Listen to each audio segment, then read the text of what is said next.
Laudos técnicos feitos pela empresa alemã TÜV Süd, a pedido da Vale, apontavam problemas no sistema de drenagem na barragem da mina do Córrego do Feijão, em Brumadinho. A drenagem, nesse caso, é essencial para evitar o rompimento da estrutura.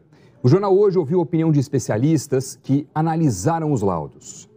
A auditoria externa feita em agosto de 2017 na barragem 1 da mina do Córrego do Feijão da Vale, em Brumadinho, concluiu: o desempenho da barragem se encontra adequado, atendendo às exigências das normas brasileiras mínimas de segurança das barragens. A inspeção de julho do ano passado reafirmou a estabilidade da estrutura.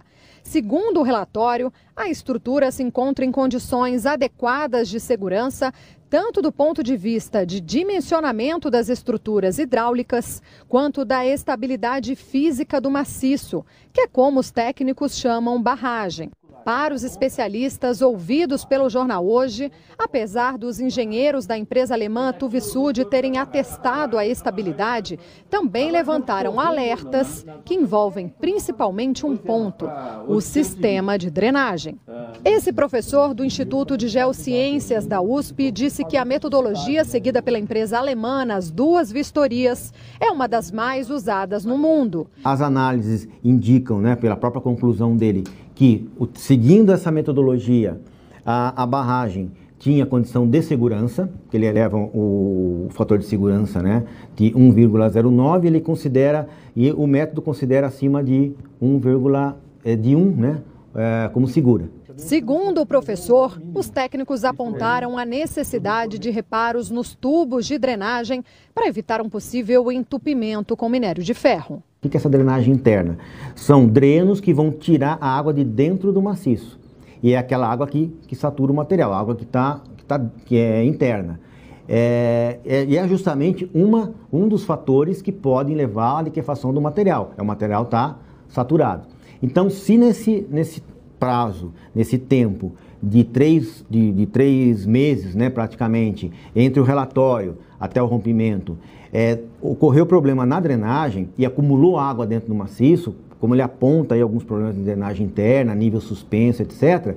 Então, isso pode ter levado, é uma das causas que poderia ter levado à ruptura. Então, a drenagem é o dispositivo mais importante da barragem. Então, no meu ponto de vista, a partir do momento que ele diz que tem problema na drenagem interna, eu acho que acende uma luz vermelha mesmo, porque, no meu entender, é grave. Esse outro professor também chama a atenção para as fotos das trincas e aparecimento de água nas chamadas canaletas. Essas trincas poderiam identificar um movimento no corpo da barragem, um deslocamento no corpo da barragem. Se isso aí é em grande volume e generalizado em vários pontos da barragem, aí é preciso dar atenção. Os especialistas dizem que não dá para cravar quais foram as causas do rompimento da barragem de Brumadinho, baseando-se apenas nesses dois relatórios. E que somente a investigação vai concluir se esses pontos da auditoria foram levados em conta e se outros problemas surgiram nos meses que antecederam ao rompimento da barragem. Os relatórios foram assinados por profissionais da Vale e da empresa alemã TÜV Süd. Entre eles estão os engenheiros Makoto Namba e André Yasuda, presos suspeitos de crimes ambientais, falsidade ideológica e homicídio. A defesa dos engenheiros apresentou os relatórios à Justiça para atentar à liberdade deles, porque, na visão dos advogados, eles cumpriram com suas responsabilidades profissionais ao apontar a situação da barragem. O Tribunal de Justiça de Minas Gerais negou no fim de semana o pedido liminar de habeas corpus. A defesa já recorreu e aguarda uma decisão do Superior Tribunal de Justiça. A Vale disse em nota que todos os itens mencionados pela TÜV Süd foram atendidos ainda no ano de 2018 e que se tratavam de recomendações rotineiras em laudos desse gênero. A nota diz ainda que a barragem era monitorada por 94 piezômetros, que são equipamentos usados para medir a pressão na barragem, e também 41 indicadores de nível d'água. As informações dos instrumentos eram coletadas periodicamente e todos os dados analisados pelos geotécnicos responsáveis.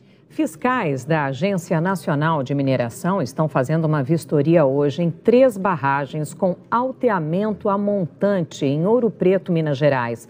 Essas barragens têm o mesmo método de construção de Brumadinho.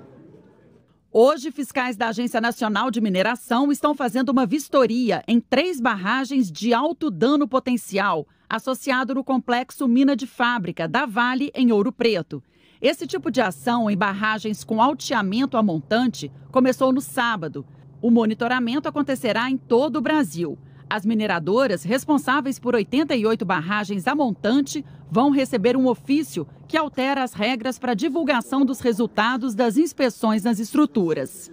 As empresas que antes faziam relatórios a cada 15 dias deverão agora lançar diariamente as informações em um sistema. A gente está sentindo que alguns parâmetros estão fugindo à nossa análise.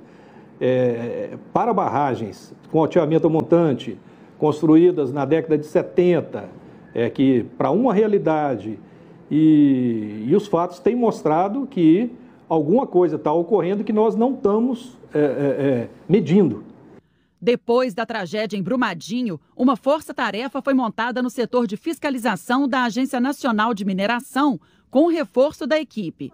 O número de técnicos aumentou de 4 para 8 e outros 4 devem chegar na semana que vem. Este professor da UFMG explica que a inspeção diária significa um avanço, mas ainda é pouco. É interessante, acho aconselhável, não é que não adianta nada, mas eu não acho suficiente. Eu acho que deveria ter um conjunto de especialistas para se dar um diagnóstico numa barragem. As polícias federal e civil investigam o rompimento da barragem do Córrego do Feijão para apurar crimes ambientais, falsidade ideológica e homicídios qualificados. Até agora, a Polícia Civil já ouviu mais de 10 pessoas. Brucutu, a maior mina da Vale em Minas Gerais, está com a produção parada por ordem da Justiça, que atendeu a um pedido do Ministério Público. A barragem de Laranjeiras, que faz parte do complexo de Brucutu e recebe rejeitos de minério, é uma das afetadas pela decisão. Ela é do tipo convencional, que é considerado mais seguro e diferente do modelo de Brumadinho. A mina de Brucutu produz 30 milhões de toneladas de minério de ferro por ano e fica na cidade de São Gonçalo do Rio Abaixo. A ordem da Justiça também inclui outras 7 barragens da Vale em outras regiões de Minas Gerais. A Vale informou que dessas unidades, 3 são a montante, método considerado ultrapassado por especialistas e que elas já não estavam funcionando. Segundo a empresa, as outras 4 barragens não são usadas para disposição de rejeitos e estão licenciadas. O trabalho de resgate das vítimas da tragédia lá em Brumadinho começou cedo hoje. Bombeiros voltaram, então, a trabalhar com máquinas, helicópteros, depois de um dia de muita chuva ontem. E a repórter Aline Aguiar está acompanhando, está lá no campo, né, de onde partem os helicópteros e chegam as aeronaves a todo momento, né, Aline? Boa tarde para você. Oi, Sandra, boa tarde a todos. A todo momento a gente acompanha a chegada de helicópteros com mais vítimas. A movimentação aqui é intensa. Um dos corpos encontrados hoje estava na região da pousada. Os números oficiais até agora são 134 pessoas mortas, 199 permanecem desaparecidas, 120 corpos já foram identificados. Nós vamos acompanhar agora na reportagem do Carlos Eduardo Alvim como foram os trabalhos de busca dos bombeiros na manhã dessa terça-feira. As cruzes brancas com iniciais e cobertas com sacos vermelhos foram colocadas bem em frente a um dos locais mais atingidos pela lama. É uma homenagem às vítimas do rompimento da barragem. O tempo bom hoje fez com que as buscas fossem retomadas no começo da manhã, com 11 helicópteros. Os bombeiros estão em 22 pontos entre a barragem e o rio Paraopeba. Nas áreas onde o solo está mais seco, os militares contam com a ajuda de 25 máquinas pesadas, como escavadeiras. E na área de lama, o trabalho está sendo feito com um veículo anfíbio. 12 dias depois do rompimento da barragem, a MG 040 continua fechada. O pessoal está usando uma estrada alternativa aqui, estão passando pela ponte, o ônibus leva até um pedaço, depois o outro pega de outro, está muito complicado. Todo esse espaço foi montado para atender os moradores do Parque da Cachoeira, uma das regiões mais atingidas aqui em Brumadinho. É também um ponto de encontro para as equipes de voluntários que ajudam nesse trabalho de buscas. Desde o dia da tragédia, esse lugar tem sido um espaço de recomeço para as famílias. As crianças, a gente pode ver, voltaram a brincar. E naquele posto improvisado da Polícia Civil, quem perdeu tudo na lama pode refazer a documentação. Para a dona Vera é um pesadelo que ainda não acabou. Ela viu a casa e o irmão serem arrastados pelo mar de lama. E a carteira de identidade é o primeiro passo nesse longo caminho para recomeçar. Eu não tenho mais esperança de achar ele vivo. E nem achou morto até agora. Para mim tá muito triste. Mais cedo, as aeronaves permaneceram paradas aqui no campo de futebol por cerca de 1 hora, 1h30, em respeito a um velório que ocorreu aqui no cemitério da comunidade Córrego do Feijão. A família também pediu para a gente não registrar o momento, a gente respeita e se solidariza, né? Foi o sepultamento do corpo de Jussara, de 35 anos. Ela trabalhava na pousada e é uma das vítimas do rompimento da barragem da Vale aqui em Brumadinho. Sandra. Ok, Aline Aguiar, muito obrigada pelas suas informações. A Prefeitura de Pará de Minas decretou estado de emergência pelo risco de desabastecimento de água no município, reflexo do rompimento da barragem de Brumadinho. A repórter Marcela Mesquita está na cidade e traz os detalhes ao vivo. Oi, Marcela, boa tarde. Oi, Doni, Sandra, boa tarde a todos. Essa medida do prefeito ela é preventiva. A captação de água pelo Rio Paraupeba, aqui em Pará de Minas, está suspensa desde a semana passada. Esse serviço tem sido feito por 2 ribeirões e vários poços artesianos. O município informou que não sabe até quando consegue manter a situação como está, sem essa captação do Rio Paraupeba. E agora, com esse decreto de emergência, o município pretende acionar a Vale e cobrar que ela encontre alternativas para o abastecimento aqui em Pará de Minas. Essa lama da barragem chegou ontem aqui na cidade. Uma equipe da SOS Mata Atlântica, que está aqui na cidade ainda, disse que falta oxigênio na água. O índice de oxigênio por litro de água de um rio saudável fica entre 8 e 10 miligramas por litro. Aqui está abaixo de 2.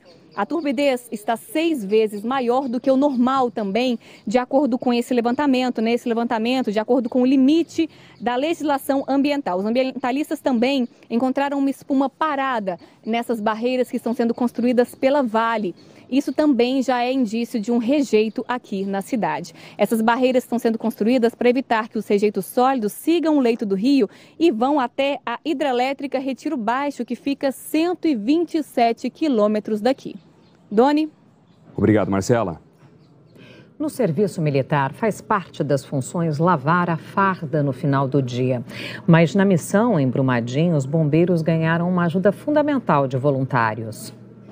Em meio a cenas de buscas e resgates que circularam logo que a barragem se rompeu, uma imagem chamou a atenção deste homem, filho de um bombeiro. Eu vi os bombeiros descendo do helicóptero com a roupa muito suja. Eu lembrei do meu pai, que chegava no dia seguinte do plantão com a roupa toda suja, às vezes com sangue.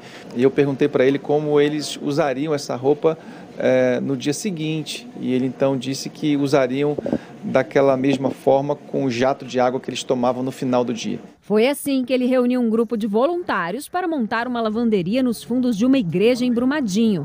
As roupas que os militares usam na missão chegam todos os dias. Nós fazemos o cadastro, fazemos tudo bem separadinho mesmo e a identificação. As roupas mais pesadas nós passamos por um processo para tirar os rejeitos, aquela sujeira mais pesada.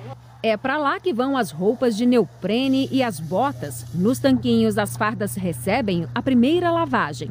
Eles começaram com 40 fardas por dia e com sol forte dava até tempo da roupa secar neste varal. Só que agora os voluntários recebem 200 roupas a cada dia.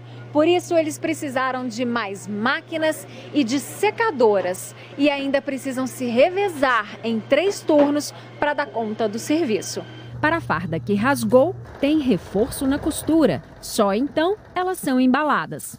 As roupas limpinhas são trazidas aqui para esse ponto de apoio dos voluntários que foi montado no posto avançado. É daqui que os helicópteros decolam e que os bombeiros retornam das buscas. E quando eles chegam para buscar o kit de roupa lavada, eles ainda encontram algumas surpresas. Os voluntários colocam bilhetes com mensagens de motivação para quem está na linha de frente das operações.